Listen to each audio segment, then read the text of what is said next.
കഴിഞ്ഞ സീസണിൽ ബ്ലാസ്റ്റേഴ്സ് സ്വന്തമാക്കിയ ഗനൈൻ സ്ട്രൈക്കർ പെപ്ര തുടക്ക മത്സരത്തിൽ മോശം ഫോം കാരണം നിരവധി വിമർശനങ്ങൾ നേരിട്ട താരമായിരുന്നു. എന്നാൽ തന്റെ ഫോം വീണ്ടെടുത്ത ശേഷം വിമർശനങ്ങളെ തന്റെ കഴിവുകൾ കൊണ്ട് മറുപടി കൊടുത്ത താരം തന്റെ അഭാവം ബ്ലാസ്റ്റേഴ്സിനെ ബാധിച്ചായിരുന്നു താരം പരിക്കേറ്റ് പുറത്തായത്. കഴിഞ്ഞ സീസണിൽ മുംബൈ സിറ്റി FC തുടങ്ങിയ വമ്പന്മാർക്കെതിരെ പെപ്ര ഉണ്ടാക്കിയ ഇമ്പാക്ട് നമ്മൾ കണ്ടവരാണ്. താരം പരിക്കേറ്റ് പോയതിനു ശേഷം ആ ഒരു വിടവ് മനസ്സിലാക്കിയ ബ്ലാസ്റ്റേഴ്സ് ഇത്തവണയും താരത്തെ നിലനിർത്താൻ തീരുമാനിച്ചതും വെറുതെയല്ല.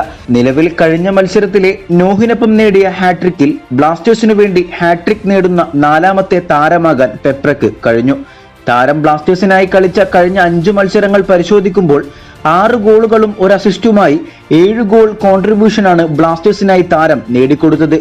ഗോളടിച്ചില്ലെങ്കിൽ പോലും താരത്തിന്റെ ഫിറ്റ്നസും വേഗതയും ആവേശവും ബ്ലാസ്റ്റേഴ്സിന് ഗുണമാകാറുണ്ട്.